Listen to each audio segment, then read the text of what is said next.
Hi everyone, my name is Robertson Mashad, and today I'll be discussing hydrocephalus in adults and in pediatrics. So, what is hydrocephalus? Hydrocephalus is a buildup of cerebrospinal fluid in the brain. So, the cerebrospinal fluid is produced by a tissue within the ventricles of the brain.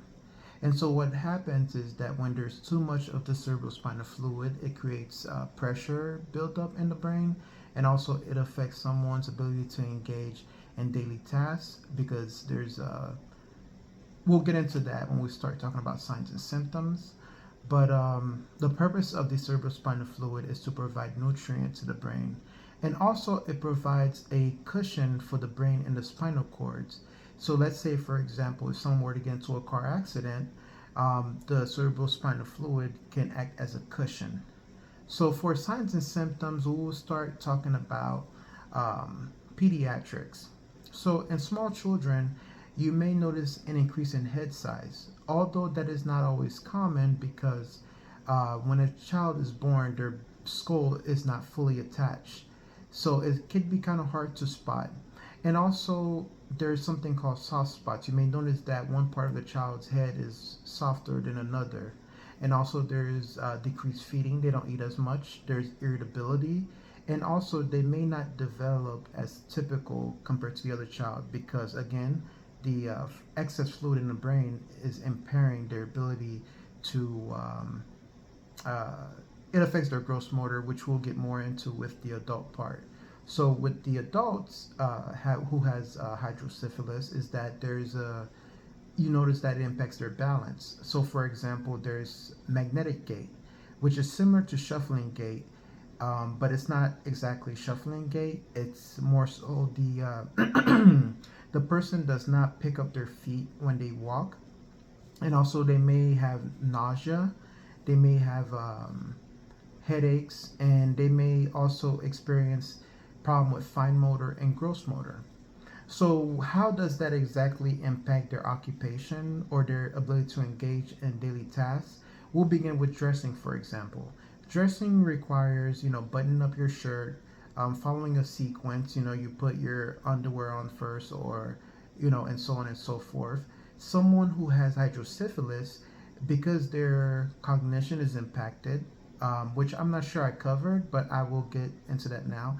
Hydrocephalus also impact their cognition. It impacts their memory.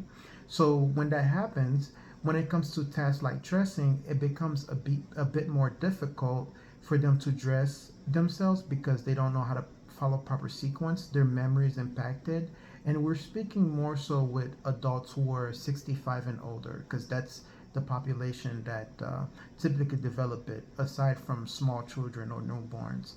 Um, and also, their bathing becomes difficult. They may not be able to wipe themselves. So, tools like, having someone to, not someone, but having something like a bidet can assist them with that because they may not know the proper sequence. They may go number two and just pull their pants up because, again, their cognition is impacted.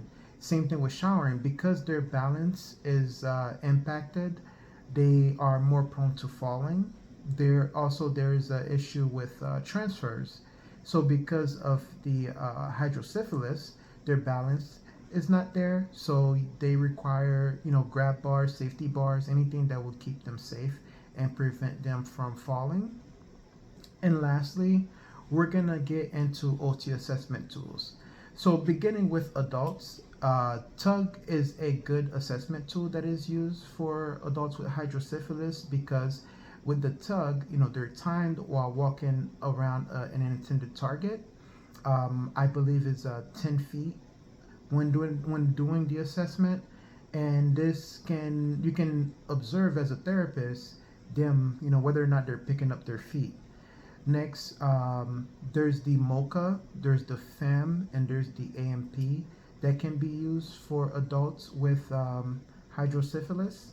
And lastly, for pediatric, there's the Bailey. I can never say the name right.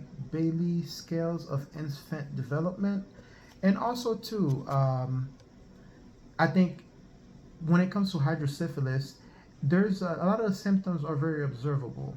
So when you have a patient, whether it's a child or an adult that walks into your clinic, you can see it, and you can always go based on deficits, because everyone who has hydrocephalus may not always experience every symptom, but they may have one or two. Okay, well, thank you for watching. Bye.